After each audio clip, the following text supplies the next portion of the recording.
my commentary on Avi's video here, and I'm disgusted with the Victorian Labor government. They must tolerate the violence. They support Islam, which is a religion of rape and violence. G'day guys. Okay, this is going to be a video about an update to the story that broke yesterday, the story that has been shared a fair bit now, because I've actually spoken to the victim now. And this is important. I want you to share this with everyone because this story is far worse than I originally imagined. Far worse. For those of you who don't know, here is Ewan Fraser. This is who we're talking about. Look at him, and let's continue to make his face viral. I've spoken to this bloke now. Right. And what he went through, the hell he went through in our state, is shameful. I'll recap on the story for those of you who don't know what I'm talking about, but please guys, share this everywhere. Everybody needs to know this man's name and this man's face, Ewan Fraser. A tourist, a Scottish tourist who came to visit our great country, our great state of Victoria. In June last year, Ewan caught a taxi. Now, I spoke to him yesterday, so I've heard it all, and I'm going to fill in the little gaps. Right. And then I'm going to tell you what we're going to do, but I need everyone's help, and this needs to go everywhere. In June last year, Ewan caught a taxi because his phone was dead, so he didn't have an Uber. Caught a taxi in the western suburbs, and the taxi driver started talking about religion to him. And Ewan's mistake, almost fatal mistake, was to criticise Islam. You know, Ewan came to our country from Scotland, from another free democracy, and thought everything's open. Any subject is able to be discussed freely in our democratic society. But that was his mistake, because the moment he got out of the taxi and walked up to his house, the taxi driver came out, creeped up behind him with a crowbar and belted him. And continued to lay into him with one aim, to finish him off. Left him for dead there in front of his house. This is just one of the photos, and I'll get the rest of them and share them as well, of what he looked like after that horrific attack, all for criticising Islam. In a conversation in a taxi in Melbourne, Australia. Now, yesterday I made the point that you wouldn't see that if the taxi driver was a Jew or a Buddhist or anything else, even if you had criticised their faith, you wouldn't end up like that. But we know with Islam, and those that follow Islam, there are certain requirements, and blasphemy gives even these so-called moderates, and what the left like to call those hard-working immigrants, who are working hours as a taxi, it mandates that they treat people like this if they offend their prophet or religion. We know that. And we know it happens all around the world. But what makes his story so much worse is yesterday I spoke to this man. He's back in Scotland. And I'm going to start a campaign. I'm working at the moment with people on the back end to figure out exactly how the campaign's going to work, because there are two heads to this. There are two issues. When he went to hospital that morning, his friend, it was early in the morning, his friends took him to hospital. The next day, the police from, I think it was Rowville or something, police station, came to see him and to take a statement. When he explained to them where it happened, they said to him, "Oh, that's not our jurisdiction, that's not our area," and they left.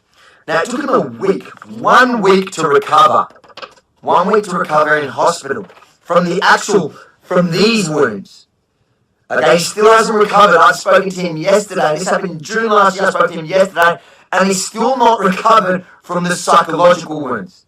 He's a broken man, fighting PTSD, living with the scars of being belted and almost murdered for criticising Islam. But when he finally was released out of hospital, he went to the local police station in Sunshine Police Station. And he wanted to make a statement against the taxi driver who almost killed him for criticising Islam in Melbourne, Australia. Now they said, what do you want us to do about it? It was a week ago. Why didn't you come a week ago? He said, I was in hospital. And he said that the police came to him, but no one else came. They said it wasn't their jurisdiction, no one else came.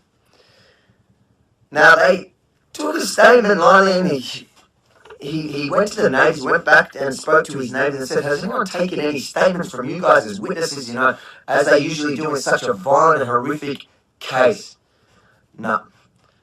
So he called the police station back and threatened that he will be filing a complaint. What do you know? The next day the police were out there taking statements from the neighbours. He even got a call from somebody high level in Victoria Police. I'm yet to find out who it was. I am going to get to the bottom of this. They basically said they've disciplined those cops who didn't take his case seriously. That he criticised Islam, that's what happened to him, almost dead, and the Victoria Police didn't take his case seriously. But guess what? During last year, has anyone been arrested? No. For doing that? No. Absolute disgrace. He's still driving around in Victoria as a cabbie. Victorian government. No one knows who he is yet. So listen to me. I know I'm in the middle of I've got a campaign over the next few weeks for this Victorian election. To take Victoria back, to actually fight for things like this. To take Victoria back from these socialists who are giving away our state, our country. Yep.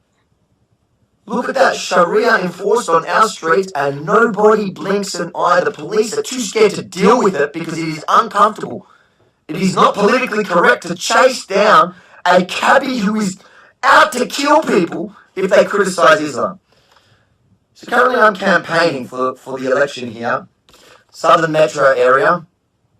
Yep. And at the same time, I'm setting up a campaign. I'm working people on the back end to set up a campaign. There's going to be 2 levels for this campaign, which will probably be launched after this election, whether I win or not.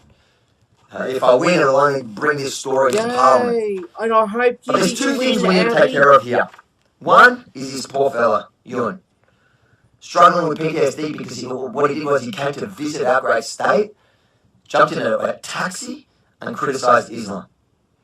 Today he's struggling every single day. The only reason why it got into the media the other day is because his girlfriend said to him, listen, you need to write it, you need to tell the media about this. So he sent his photos to everybody in the media here and told them the story because his girlfriend pushed him to. Otherwise you wouldn't hear a word about this. They swept this under the carpet.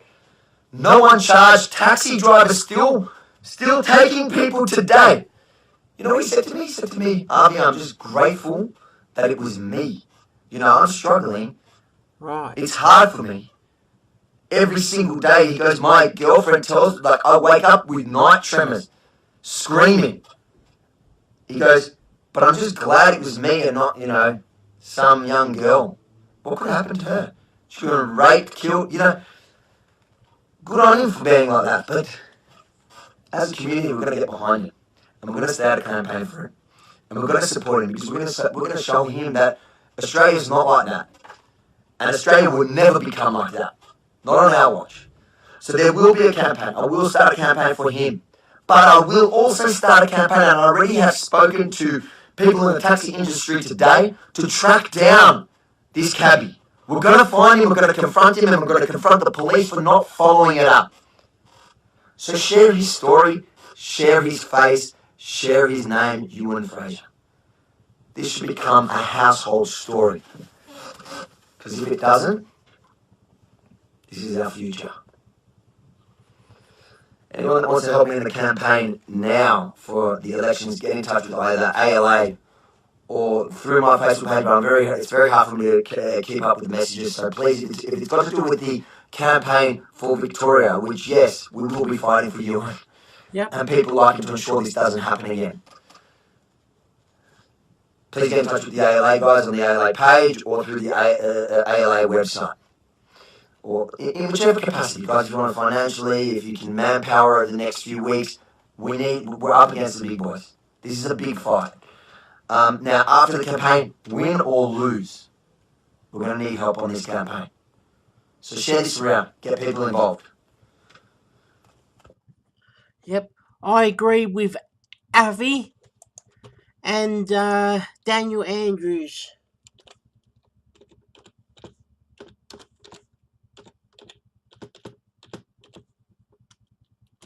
Right.